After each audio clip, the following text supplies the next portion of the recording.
हाँ, तो इसके बिफोर हम लोगों ने coils in a series and a parallel पढ़े थे। ठीक है, आज हम लास्ट इस EMI चैप्टर, EMI बोले तो इलेक्ट्रोमैग्नेटिक इंडक्शन, आज EMI से हम लोग का लास्ट टॉपिक है, क्या है वो, AC जनरेटर। AC जनरेटर, ठीक है। तो AC जनरेटर एक क्या है, एक तरह का मशीन है, क्या है, डिवाइस है, यानी एक मशीन है जो mechanical energy convert to electrical energy, यानी मैकेनिकल एनर्जी को इलेक्ट्रिकल एनर्जी में क्या करता है, कन्वर्ट करता है। ठीक है, तो ये पार्ट आपका लेक्चर नंबर 12 है, यानी पार्ट क्या है, 12। तो हम देख सकते हैं इलेक्ट्रोमैग्नेटिक इंडक्शन चैप्टर आपका 6 है। ठीक है, क्लास 12 का टॉपिक है AC जनरेटर EMI से। तो पहले हो गया आपका AC generator. What is AC generator? तो AC generator an electrical machine, ये क्या है, एक इलेक्ट्रिकल मशीन है। An electrical machine use to convert mechanical energy into electrical energy is known as AC generator OR, बोलो AC डायनामो, OR डायनामो, यही इसी को हम लोग बोलते हैं क्या, डायनामो। जैसे जनरेटर आप सुने होंगे, हमारे घरों में जब कोई प्रोग्राम होता है तो हम लोग जनरेटर लाते हैं, तो वह एक क्या है, मशीन है, और उस मशीन में हम ये डायनामो को सेट कर देते हैं। जो मशीन किससे चलता है, डीजल से, इंजन किससे चलता है, डीजल से या पेट्रोल से, जो भी है। तो वह ट्रेवल कराएंगे, तो इसके मेन एक्सिस के अबाउट, यहाँ दिखाई दे रहा है ये मेन एक्सिस के अबाउट यहाँ एक पुलिया लगा देंगे, जो इंजन इसको क्या करेगा, रोटेट कराएगा। ठीक है, तो जब ये रोटेट करेगा, दोनों सिलेंड्रिकल परमानेंट मैग्नेट के बिटवीन क्या, एक रेक्टेंगुलर कॉइल यानी आर्मेचर, तो क्या प्रोड्यूस होगा आपका, induce EMF OR induce current. अभी और आगे चल के चर्चा करते हैं। पहली बात है प्रिंसिपल, क्या है, प्रिंसिपल। इसका प्रिंसिपल यही है कि it is based on the phenomena of electromagnetic induction. यह इलेक्ट्रोमैग्नेटिक इंडक्शन पे क्या करता है, वर्क करता है। तो इलेक्ट्रोमैग्नेटिक इंडक्शन मतलब है क्या, जब चेंजेबल मैग्नेटिक फ्लक्स क्या करे, किसी कॉइल में लिंक करे, तो क्या प्रोड्यूस होगा, EMF। लेकिन कॉइल कैसा होना चाहिए, क्लोज। ठीक है, प्रिंसिपल देखिए, it work on the principle of electromagnetic induction. यह किस प्रिंसिपल पर वर्क करता है, तो इलेक्ट्रोमैग्नेटिक इंडक्शन के प्रिंसिपल पर वर्क करता है। दूसरी बात कि when a coil is rotate, यानी जब कॉइल इस मैग्नेट के बिटवीन रोटेट करेगा, तो कैसा, मैग्नेटिक फील्ड कैसा होगी, uniform, and induce EMF is produce in it, यानी इसके अंदर क्या प्रोड्यूस होगा, इंड्यूस EMF। ठीक है, तो आपको प्रिंसिपल में कहाँ तक लिखना है, केवल आपको लिखना है इलेक्ट्रोमैग्नेटिक इंडक्शन, यहाँ तक प्रिंसिपल में लिखना है। थोड़ा सा स्टैंडर्ड बढ़ाना था तो बढ़ा सकते हैं कि when a coil is rotated in a uniform magnetic field then induce EMF produce in it. Induce EMF क्या होगा, प्रोड्यूस होगा, क्या होगा, प्रोड्यूस होगा। ठीक, तो नेक्स्ट देखते हैं हम लोग इसका कंस्ट्रक्शन। क्या देखते हैं, कंस्ट्रक्शन। यहाँ तक किसी को कोई दिक्कत, बोलिएगा। पहला आपको याद रखना है AC जनरेटर। AC जनरेटर यानी ये जनरेटर, यानी ये डायनेमो क्या है, एक डिवाइस है, एक मशीन है, जो मैकेनिकल एनर्जी को इलेक्ट्रिकल एनर्जी में क्या करता है, कन्वर्ट करता है। Principle, it work on the principle of electromagnetic induction. Standard बढ़ाएंगे तो when a coil is rotate in a uniform magnetic field. Uniform magnetic field क्या होगा, ये नॉर्थ है और इधर क्या है, साउथ। तो यहाँ से मैग्नेटिक फील्ड जो जनरेट होगी आपका कैसा जनरेट होगी, यूनिफॉर्म। कैसा जनरेट होगी, यूनिफॉर्म। और जब मैग्नेटिक फील्ड यूनिफॉर्म जनरेट होगी और कॉइल, ध्यान दीजिएगा, कॉइल ये रेक्टेंगुलर कॉइल शेप है, ये कॉइल मान लीजिए ये मैग्नेटिक फील्ड है। इस सिचुएशन में ये आपका क्या है बताइएगा, ये आपका मैग्नेटिक फील्ड है यूनिफॉर्म, इधर आपका नॉर्थ है और इधर क्या है, साउथ। तब मैग्नेटिक फील्ड क्या है, यूनिफॉर्म है। और इस सिचुएशन में जो मैग्नेटिक फील्ड ऐसे ही निकल रही है, नॉर्थ टू साउथ जा रही है, ये मैग्नेटिक फील्ड इस रेक्टेंगुलर कॉइल को लिंक नहीं कर रहा है। लेकिन यहाँ पर हमने मैकेनिकल एनर्जी दिया है, तो मैकेनिकल एनर्जी से क्या कर रहे हैं, रेक्टेंगुलर कॉइल को रोटेट करा रहे हैं। तो जैसे जैसे रेक्टेंगुलर कॉइल रोटेट करेगा, देखिएगा इधर ये मैग्नेटिक फील्ड निकल रही है, जैसे जैसे रोटेट करेगा वैसे लिंक करने की कैपेसिटी या लिंक करने की मैग्नेटिक फील्ड की स्ट्रेंथ बढ़ जाएगी।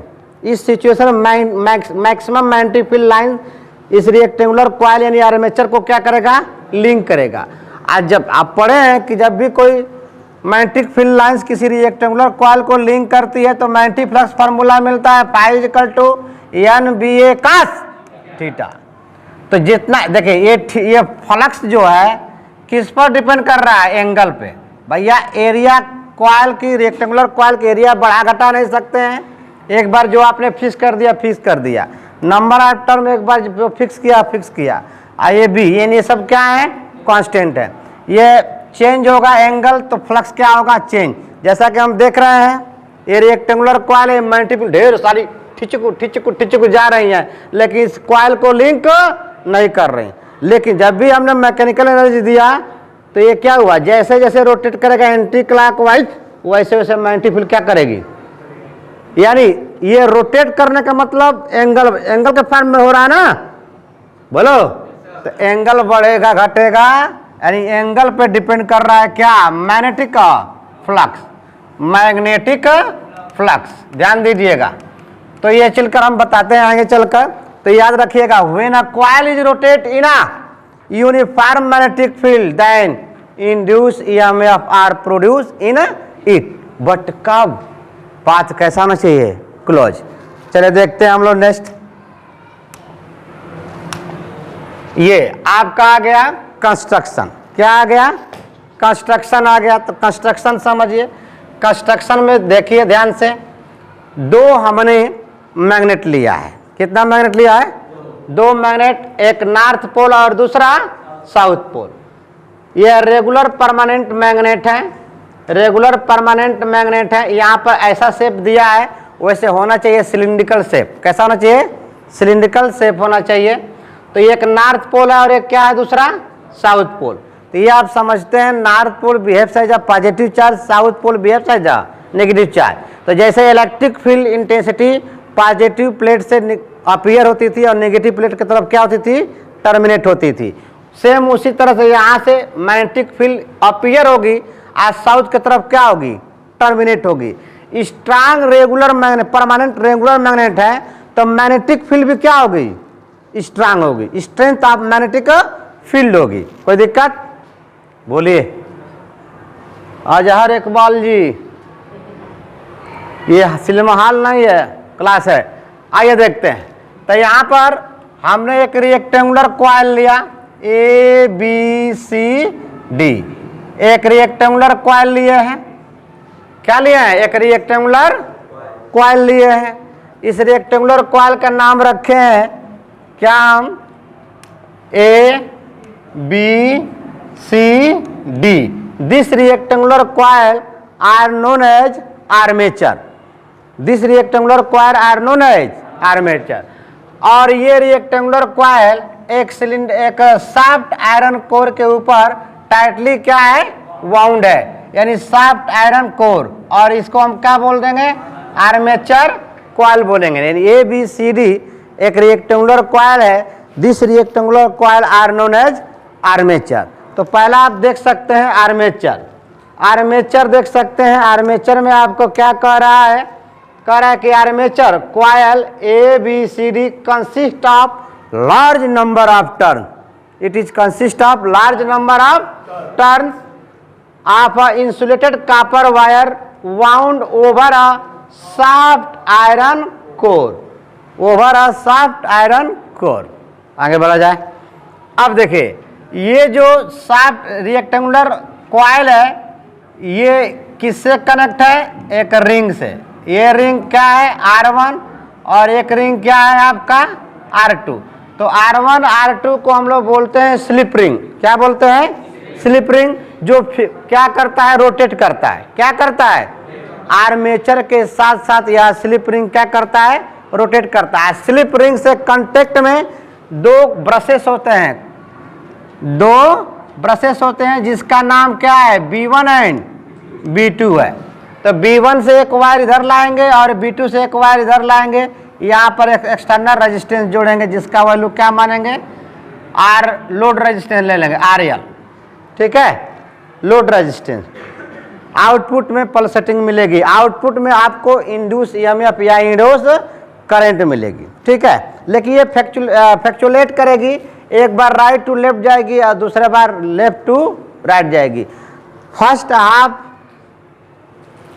टाइम पीरियड में अगर राइट टू लेफ्ट जा रही है तो सेकेंड हाफ टाइम पीरियड में लेफ्ट टू राइट जाएगी, यानी एक बार पॉजिटिव इंड्यूस EMF मिलेगा तो दूसरे बार निगेटिव मिलेगा, ठीक, कोई दिक्कत। तो यहाँ पर अब देखिए strong magnetic field, strong magnetic field क्यों जाएगा, यहाँ पर परमानेंट स्ट्रांग रेगुलर मैग्नेट के कारण इनके अंदर जो मैग्नेटिक फील्ड प्रोड्यूस होगी वह कैसा होगी, स्ट्रांग होगी, ठीक है। उसके बाद स्लिप रिंग, तो कितने स्लिप रिंग होते हैं, 2, R1 एंड R2 को हम लोग बोलते हैं slip ring. Slip ring the 2 ends of the armature, देखिए एक आर्मेचर का एंड ये है जो R1 से कनेक्ट है, एक आर्मेचर का एंड किससे कनेक्ट है, R2 से कनेक्ट है। तो देखिएगा the 2 ends of the armature coils are connected to brass slip ring R1 and R2। These rings rotate along with the armature।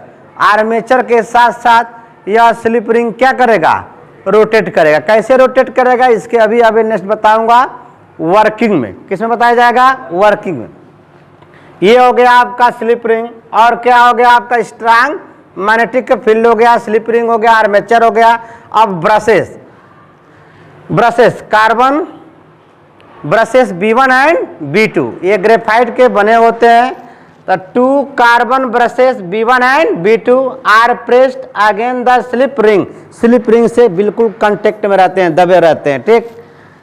The brushes remains fix, लेकिन यह brushes क्या रहते हैं, फिक्स कर रहते हैं, ये इस तरह से, यह कार्बन ब्रशेस फिक्स रहेगा ये, और ये क्या है, स्लिप रिंग है, ये रोटेट करेगा, ये रोटेट करेगा, लेकिन ये रोटेट नहीं करेगा।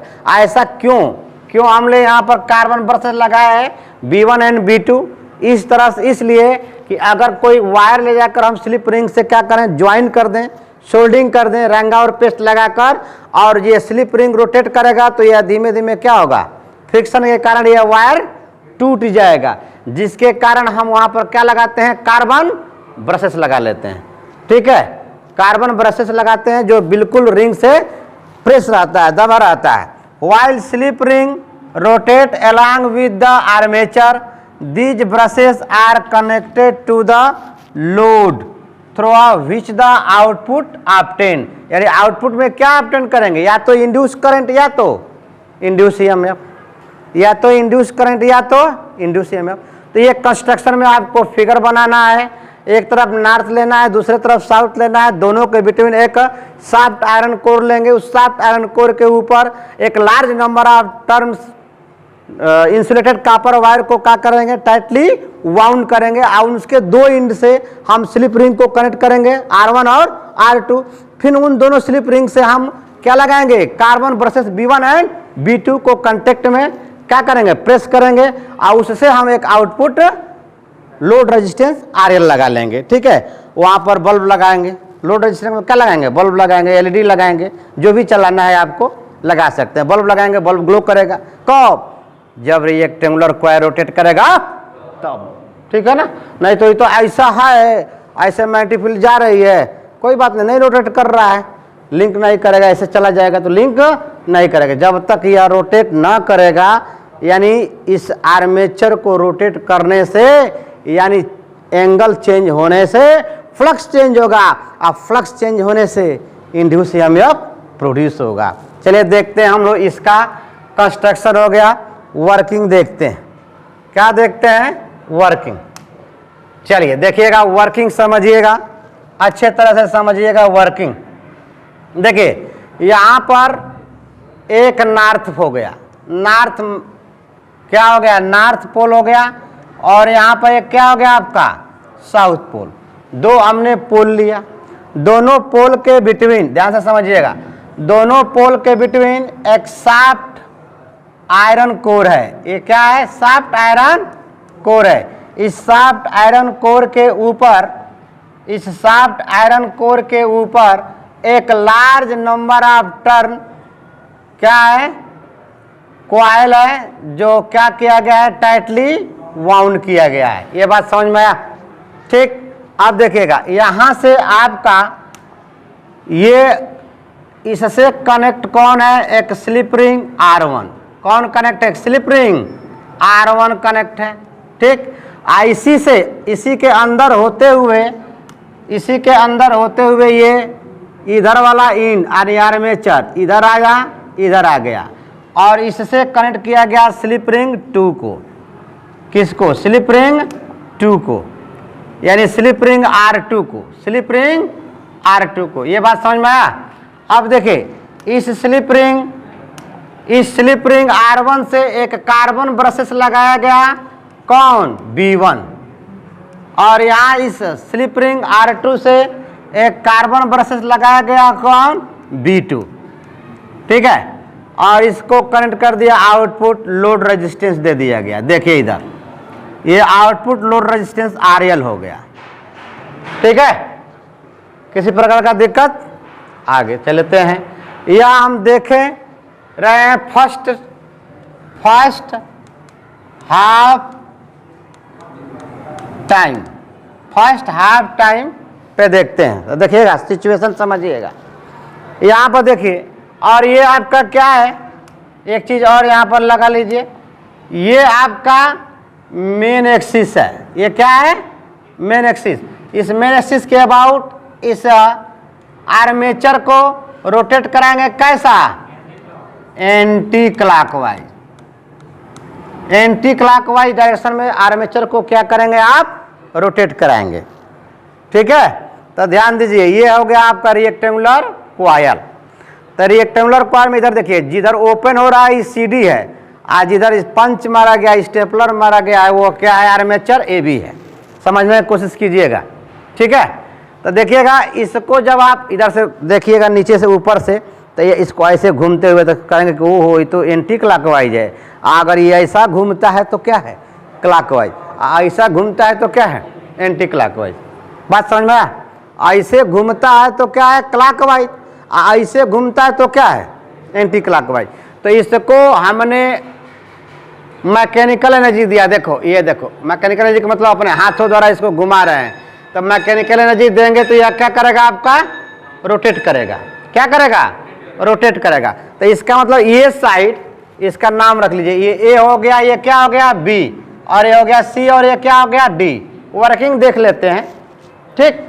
तो ABCD, यानी ये साइड आपका किधर जा रहा है, इधर, और ये साइड किधर जा रहा है, इधर। यानी यह बोर्ड के, ये डिजिटल बोर्ड के आउटवर्ड हो रहा है कि नहीं, बताइएगा।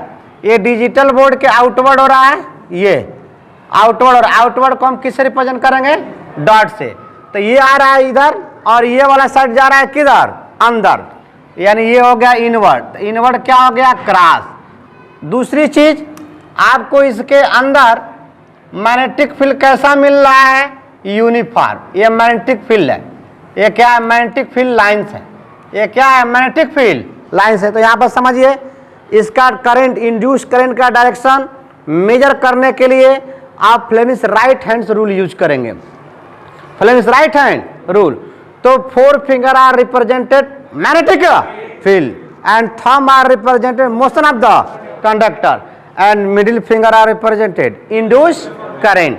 तो ये आप देखिए, ये वाला साइड आपका जा रहा है बोर्ड से आउटवर्ड, यानी ये किधर रोटेट कर रहा है, इधर।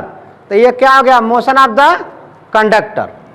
बोलिए, ये क्या हो गया, मैग्नेटिक फील्ड, क्योंकि इधर है आपके लेफ्ट साइड में क्या है, नॉर्थ, आपके राइट साइड में क्या है, साउथ।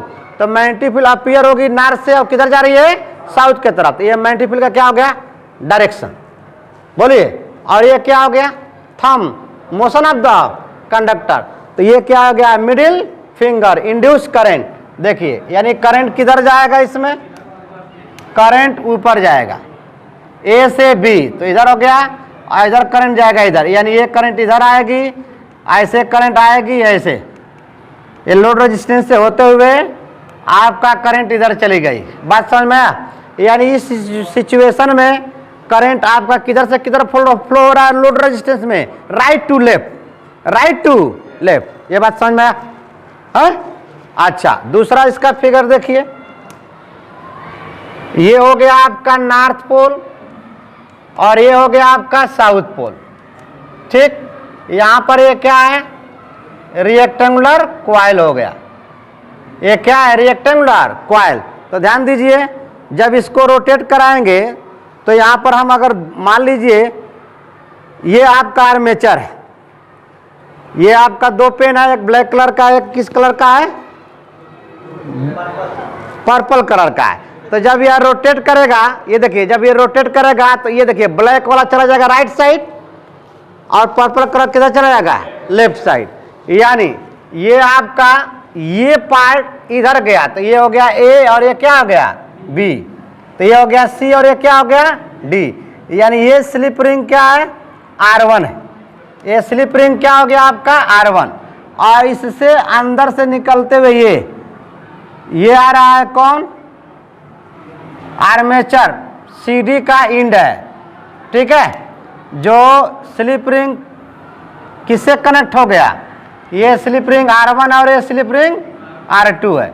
यहाँ पर ये क्या है, कार्बन ब्रशेस B1 है और ये कार्बन ब्रशेस आपका क्या हो गया, B2 हो गया, और यहाँ पर ये आपका क्या हो गया, लोड रेजिस्टेंस, ये RL हो गया। तो अब ध्यान दीजिए, ये आपका यहाँ पर क्या हो गया, यूनिफॉर्म मैग्नेटिक फील्ड हुआ।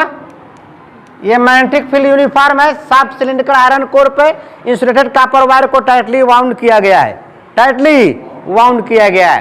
ठीक, तो यहाँ पर स्लिप रिंग क्या हुआ, ये पार्ट आपका किधर चला गया, इधर, इधर चला गया। तो ये पार्ट किधर आ रहा है, इधर ऐसे रोटेट कर रहा है ना, देखिए ये ऐसे रोटेट किया, फिर ऐसे रोटेट करेगा, फिर यूं रोटेट करेगा, बस बोलिए। तो ये पार्ट कहाँ चला जाएगा, इनिशियल पोजीशन पे। तो ये वाला पार्ट आया यहाँ पर और ये वाला पार्ट कहाँ चला गया, यहाँ पर एक्सचेंज हो गया। तो इसका मतलब ये पार्ट आउटवर्ड, तो ये आउटवर्ड ये हो गया डॉट, आइए गया इनवर्ड क्रॉस, यानी ये पार्ट जा रहा है किधर बताइए, इनवर्ड, और ये पार्ट किधर जा रहा है, आउटवर्ड। तो दो चीज मिला, motion of the conductor magnetic field, और ये क्या हुआ, करंट। यानी यहाँ पर ये क्या हुआ, magnetic field, motion of the conductor, ये क्या हुआ, इंड्यूस करंट हुआ। तो यहाँ पर हम रिप्रेजेंट कर सकते हैं इस इंड्यूस करंट को किससे, ऐसे, और सी से बी, बी से ए, यूं जाएगा। ठीक है, तो ये हो गया, यहाँ पर इससे होते हुए करंट इधर आ जाएगी। ठीक, और ये करंट किधर से किधर जा रही है, ऐसे गई यूं डायरेक्शन में, और इससे होते हुए किधर चला गया, इधर। बात समझ में आया? तो पहले इसके बिफोर, यानी सेकेंड हाफ साइकिल में, सेकेंड हाफ साइकिल में आपका करंट किधर मोशन कर रहा है, लोड रेजिस्टेंस में, लेफ्ट टू राइट, और फर्स्ट हाफ साइकिल में करंट किधर मोशन कर रहा है, राइट टू लेफ्ट। यानी यह फ्लैक्चुएट कर रहा है, एक बार अगर राइट टू लेफ्ट है तो मान लीजिए पॉजिटिव, तो दूसरे बार क्या हो गया, नेगेटिव। ठीक है, तो ये बात समझ में आया आपको, ये किस में आप समझ सकते हैं, वर्किंग में। तो क्या कहा जा रहा है कि when the armature coil ABCD rotate in the magnetic field provided by the strong field magnet, strong field magnet provide किया गया है किसको, रेक्टेंगुलर कॉइल के अंदर मैग्नेटिक फील्ड इंटर कराने को। ठीक, तो कहा जा रहा है कि the magnetic flux linked with the coil, जब मैग्नेटिक फ्लक्स कॉइल के अंदर क्या करेगा, लिंक करेगा, तो changes due to the rotation of the armature and hence induce EMF is set up in the coil. यानी इस कॉइल में इंड्यूस EMF क्या हो जाएगा, सेट हो जाएगा, इंड्यूस EMF प्रोड्यूस हो जाएगा। इंड्यूस EMF बोले तो इंड्यूस करेंट। बात समझ में आया? तो coil the direction of induce EMF OR यहाँ भूल गए हैं, इंड्यूस करेंट। ठीक है, या the current in the coil determine the Flemish right hand rule, coil में करंट कैसे फ्लो कर रहा है, किधर जा रहा है, ए से बी जा रहा है कि बी से ए जा रहा है, या किससे हम ऑब्टेन कर सकते हैं, तो फ्लेमिश राइट हैंड रूल से। बात समझ में आया? बात समझ में आया? ठीक है। तो इसके बाद हम लोग देखते हैं क्या, आपका थ्योरी। ये हो गया आपका क्या, वर्किंग। थ्योरी में हम लोग क्या प्रूव करेंगे, फार्मूला। हाँ, तो इसके थ्योरी में हम लोग देखते हैं, इसके वर्किंग हम लोग समझ लिए। थ्योरी में हमने कहा कि लेट कैपिटल एन, यहाँ पर जो रेक्टेंगुलर कॉइल है इसको क्या मानना है, let capital N numbers of turn. A क्या है, A be the area of rectangular coil and B be the magnetic field strength. ये जो है ये क्या है, मैग्नेटिक फील्ड स्ट्रेंथ है। दो नॉर्थ और साउथ पोल के बिटवीन एक मैग्नेटिक फील्ड स्ट्रेंथ है जिसका नेचर कैसा है, यूनिफॉर्म है। कैसा है, यूनिफॉर्म है। तो यहाँ पर हमने ये बताया इसके बिफोर कि मैग्नेटिक फ्लक्स किस पर डिपेंड कर रहा है, तो phi is equal to B A cos theta, यानी इसके रोटेशन पर, एंगल ऑफ रोटेशन पे डिपेंड कर रहा है क्या, फ्लक्स।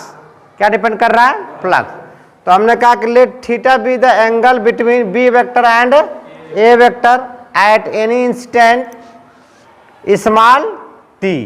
तो देन द मैग्नेटिक फ्लक्स क्या लिखेंगे, formula phi is equal to B A cos theta. तो यहाँ एक कॉइल के लिए मैग्नेटिक फ्लक्स हुआ, और यहाँ पर कितने कॉइल से numbers of turn, capital N. तो यहाँ कैपिटल एन से क्या कर देंगे, मल्टीप्लाई। अब ध्यान समझिए, यह रोटेट कर रहा है जो रेक्टेंगुलर कॉइल, तो इस किस पे, या रोटेट कर रहा है एंटी क्लॉकवाइज, मैकेनिकल एनर्जी दे रहे हैं, तो इसका मतलब यहाँ पर एंगुलर वेलोसिटी काम कर रहा है। तो since angular velocity is equal to क्या लिख सकते हैं, angular displacement, angular displacement upon time, upon time. तो omega is equal to angular displacement क्या हो जाएगा, थीटा अपॉन टी। तो therefore theta is equal to क्या मिलेगा, ओमेगा इंटू टी। तो hence equation first can be written as phi is equal to N B A cos omega into T. ये हमने magnetic flux पाया। क्या पाया, magnetic flux. इसके बाद हम देखेंगे according to Faraday second law, according to Faraday second law. तो induce EMF is equal to minus D phi upon क्या लिखेंगे, डी टी। तो E is equal to minus D upon D T. Phi हमको दिखाई दे रहा है क्या, N B A cos omega into T. तो यहाँ हमने लिखा N B A cos omega into T. तो यहाँ पर अब क्या करेंगे, यहाँ पर ये किसके अकॉर्डिंग हम लोग लिए, Faraday second, Faraday second law से। फैराडे ने सेकेंड लॉ में क्या कहा था कि the induce EMF, the magnitude of induce EMF is directly proportional to the change in magnetic flux, the rate of change in magnetic flux।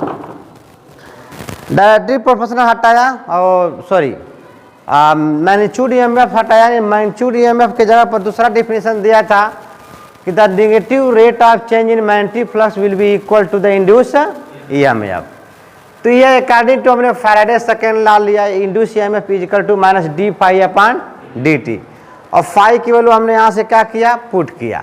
अब आप देख सकते हैं एन बी ए क्या है आपका कांस्टेंट, तो इसको बाहर ले लिया गया, एन बी ए कांस्टेंट बाहर था। अब क्या मिला, D upon D T into cos omega into T. अब बता सकते हैं कास ओमेगा टी का डिफरेंशिएशन क्या होगा, minus omega sine omega into T. तो induce EMF is equal to minus N B A, यहाँ पर रखेंगे minus sine omega into T, ठीक। और एक ओमेगा यहाँ पर एक ओमेगा रहेगा, ठीक। चलो बाहर निकाल देते हैं, ठीक है। तो माइनस माइनस क्या हो जाएगा, प्लस। तो ये मिलेगा formula N B A omega sine omega into T, ये आपको मिला इंड्यूस ईएमएफ। आप बात ध्यान से समझिए। For maxima, maximum induce EMF की बात करते हैं, तो फॉर मैक्सिमा की बात किया जाए, मैक्सिमा की, तो इस सिचुएशन में आप लिख सकते हैं sine omega t is equal to maximum. तो मैक्सिमम के लिए क्या कहेंगे, 1। मैक्सिमम के लिए आप क्या कहेंगे, 1। और 1 किसकी वैल्यू होती है, तो साइन 90 की वैल्यू होती है, साइन। तो ये ओमेगा टी क्या है, थीटा है, यानी ये हो जाएगा साइन थीटा, यानी थीटा इज इक्वल टू क्या हो गया, 90 डिग्री। यानी जिस सिचुएशन में मैग्नेटिक फील्ड और एरिया के बिटवीन एंगल 90 डिग्री होगा, उस कंडीशन में आपका इंड्यूस ईएमएफ मैक्सिमम होगा, बट फ्लक्स क्या होगा, मिनिमम होगा। क्योंकि फ्लक्स में के फार्मूला में क्या रहा है, कास ओमेगा टी, यानी कास 90 डिग्री वैल्यू 0 होती है, but sine 90 degree equal to क्या होता है, 1 होता है। तो इस सिचुएशन में वैल्यू क्या हो जाएगा आपका, मैक्सिमम। तो induce EMF is equal to क्या आप लिखेंगे, साइन ओमेगा टी की जगह पर 1 रख देंगे, बोलिए। तो ये वैल्यू हो जाएगा क्या, ई नाट, क्या हो जाएगा, ई नाट। यानी ये आपका क्या है, ई नाट क्या है, ई नाट की वैल्यू क्या है आपका, बताइए। इस सिचुएशन में तो ये मिलेगा, यानी E naught is equal to N B A omega मिल जाएगा, एन बी ए ओमेगा मिलेगा। तो यहाँ से इंड्यूस ईएमएफ का इक्वेशन बना सकते हैं दूसरा। इसके जगह पर क्या रखेंगे, ई नाट, उसके बाद हो जाएगा साइन ओमेगा इंटू टी, ये आपको इंड्यूस ईएमएफ मिला। इसी को हम लोग भी की जगह फॉर्म में लिखेंगे, भी इज इक्वल टू भी naught sine omega into T. Concept समझ में आया। तो ये आपको क्या मिला, इक्वेशन मिला, ठीक है। और ये जो एंगल है, ये जो एंगल है थीटा, यहाँ पर ओमेगा टी जो एंगल है, ये थीटा की वैल्यू है। यहाँ से देखिए omega is equal to angular displacement upon हमने क्या लिखा, टाइम लिखा, तो omega is equal to theta upon T, तो theta is equal to omega into T. यानी ये ओमेगा टी की वैल्यू हमने क्या लिए हैं, थीटा, और theta is equal to omega into 2। Theta क्या है, एंगुलर डिस्प्लेसमेंट। तो इस पे हम लोग देखते हैं कि ग्राफ कैसे बनता है, यानी कंडीशन देखते हैं हम लोग, ठीक है। आइए नेक्स्ट देखते हैं इसको। अब आप नोट कर लीजिए, नोट करना है तो।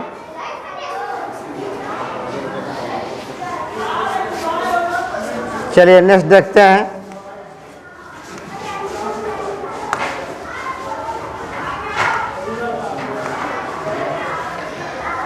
देखिएगा इक्वेशन हमारे पास क्या आया था, इक्वेशन आया था कि E is equal to E naught sine omega into T.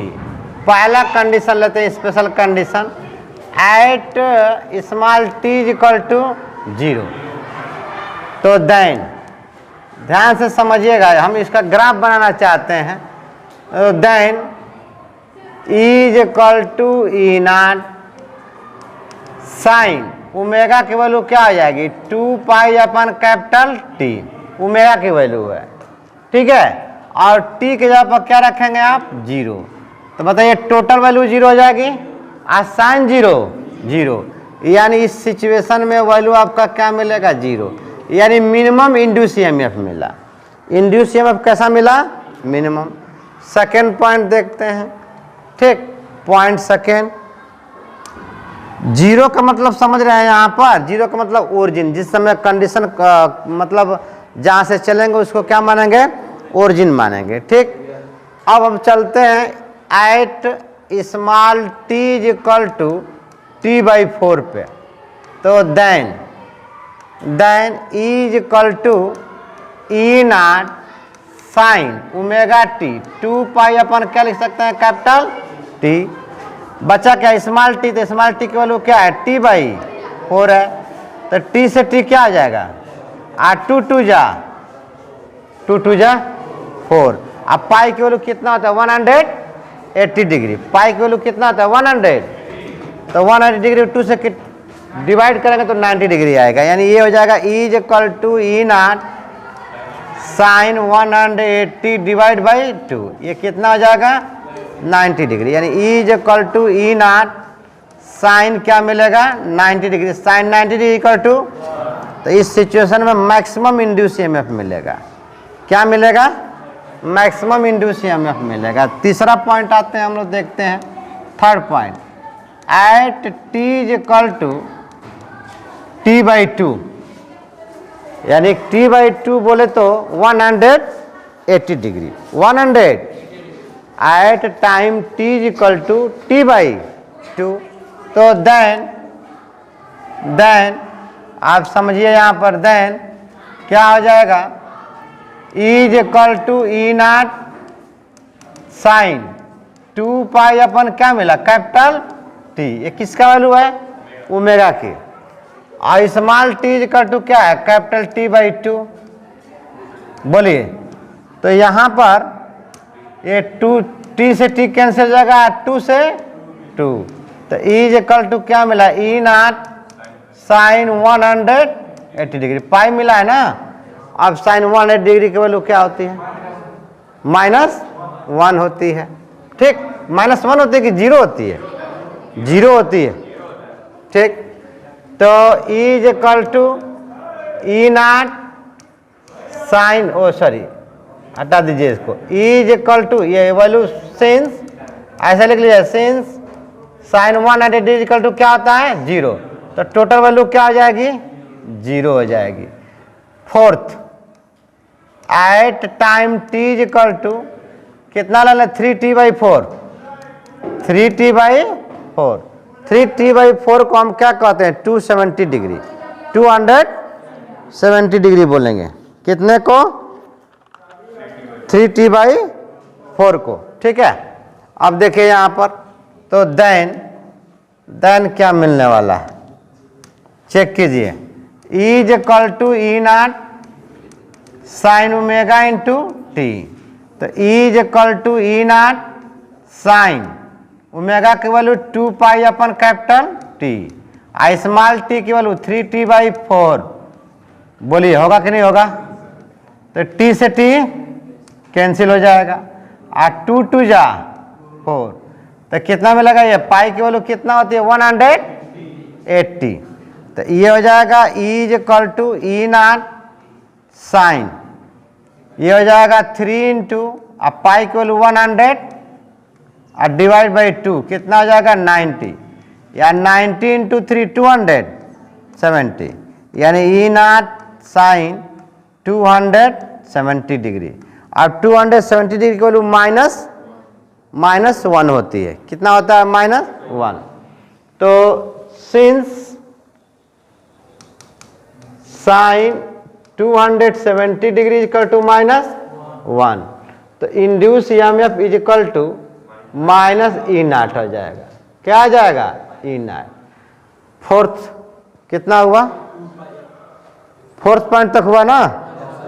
अब हम लेते हैं फिफ्थ पॉइंट, कितना fifth point, at time t is equal to, at time t is equal to हम ले लेते हैं 2 पाई, 2 पाई बोले तो कैपिटल T, यानी 360 डिग्री, तो देन क्या होगा E is equal to E naught sine omega t होगा।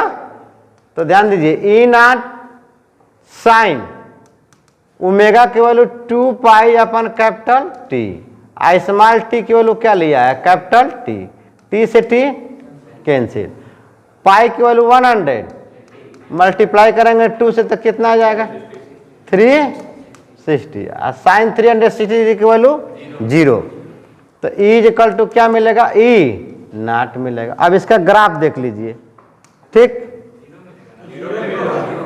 हाँ 0 हो जाएगा, साइन ये फॉर्मूला मिल जाएगा साइन 360 डिग्री, और since sine 360 degree is equal to 0, तो इंड्यूस ईएमएफ ये 0 और 0 में ई नॉट से मल्टीप्लाई करेंगे तो वैल्यू क्या आ जाएगी, 0 आ जाएगी। ठीक, तो इसका इक्वेशन हम लोग देखते हैं, ठीक ना। देखिएगा यहाँ पर हमने लिया वाई एक्सिस, क्या ले लिया, और इधर ले लिया हमने एक्स एक्सिस। ठीक, small t is equal to 0, small t is equal to 0।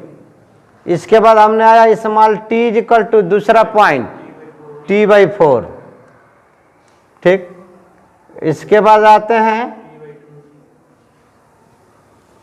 तीसरा पर t/2 पर, उसके बाद 3t/4, उसके बाद t ना, t मतलब 2 पाई। तो देखिए जब t इक्वल टू 0 था तो इंड्यूस ईएमएफ क्या था, 0 था, यहाँ पर 0 हो गया। ठीक, अब t/4 पर आपका देखिए मैक्सिमम इंड्यूस ईएमएफ है, क्या है, मैक्सिमम। तो हमने यहाँ बढ़ता गया, बढ़ने के बाद यहाँ से देखिए फिर क्या हो रहा है, 0 हो रहा है, यानी t/2 पर इंड्यूस ईएमएफ क्या हो गया, 0। t/2 यानी time t small t equal to t/2 पर इंड्यूस ईएमएफ क्या है, 0 है। देखिए t/2 पर इंड्यूस ईएमएफ क्या है, ये बात समझ में है। तो यहाँ पे इंड्यूस ईएमएफ क्या है आपका, 0 है। अब हम चलते हैं कहाँ पर, चौथे पॉइंट पर, t इक्वल टू 3t/4 पर इंड्यूस ईएमएफ क्या मिला है बताइए, -E0, यानी यहाँ आ गया, यहाँ। उसके बाद माइनस, मैक्सिमम का माइनस का मतलब मैक्सिमम बट अपोजिट नेगेटिव हो रहा है। ये y axis plus y axis positive हो गया, माइनस y एक्सिस नेगेटिव हो गया। और इसके बाद फिफ्थ पॉइंट में क्या है आपका, 0 है 360 पर। तो देखिए इसीलिए हमने बताया वर्किंग में कि हाफ साइकिल के लिए करंट पॉजिटिव और नेक्स्ट हाफ साइकिल के लिए करंट नेगेटिव। अब इसी इक्वेशन को आपको यहाँ कौन सा इक्वेशन है, ये इक्वेशन है। तो इस इक्वेशन को करंट का इक्वेशन अगर बनाना है तो क्या करेंगे, ध्यान समझिए। जैसे हमने पढ़ा है ओम्स लॉ में V equal to formula I into R, पढ़ा है ना। तो induce EMF is equal to I naught into R होगा कि नहीं बताइए। तो यहाँ से इक्वेशन हम लिख सकते हैं E के जगह पर, E के जगह पर लिख सकते हैं I इंटू क्या, R, I इंटू R। या इस इक्वेशन में बोथ साइड R से डिवाइड कर दें, बोथ साइड R से क्या कर दें, डिवाइड। तो बोथ साइड R से डिवाइड करेंगे, देखिए E upon R is equal to E naught upon R, और क्या मिलेगा, साइन ओमेगा इंटू टी। अब बताइए यहाँ से देखिए, यहाँ से देखिए इस R को इधर लाइए तो क्या हो गया, पीक करंट हो गया या मैक्सिमम करंट हो गया। तो ये हो जाएगा आपका मैक्सिमम करंट यानी पीक करंट, और ये हो गया साइन ओमेगा इंटू टी, और ये क्या हो जाएगा I, यानी आपको इक्वेशन मिला I का, I is equal to I naught sine omega into t. समझ बात आया। तो ये half cycle, initial half cycle के लिए एक बार करंट पॉजिटिव होगा तो नेक्स्ट जो है कि हाफ साइकिल के लिए करंट क्या होगा, नेगेटिव होगा। तो इस तरह से इसको हम लोग क्या कहेंगे कि हमको करंट कैसा दे रहा है, अल्टरनेटिंग करंट दे रहा है। अल्टरनेट कंटिन्यूअस नहीं दे रहा है। अल्टरनेट का मतलब एक बार पॉजिटिव और एक बार नेगेटिव, एक बार पॉजिटिव एक बार हाफ साइकिल के लिए पॉजिटिव और नेक्स्ट हाफ साइकिल के लिए क्या होगा, नेगेटिव। तो ये आपका रहा एसी जनरेटर। इसी एसी जनरेटर का हम लोग क्या करते हैं, दूसरा नाम रखते हैं डायनामो, क्योंकि यह जब किसी इंजन में बांध दिया जाएगा तो इंजन मैकेनिकल एनर्जी काम करेगा, और यह क्या करेगा, डायनामो कन्वर्ट करेगा इलेक्ट्रिकल एनर्जी में। ठीक है, तो आज की कहानी यहीं तक, ये एसी जनरेटर समाप्त हुआ। इसके बाद हम स्टार्ट करेंगे अल्टरनेटिंग करंट चैप्टर स्टार्ट करेंगे। ठीक है, thank you for watching video.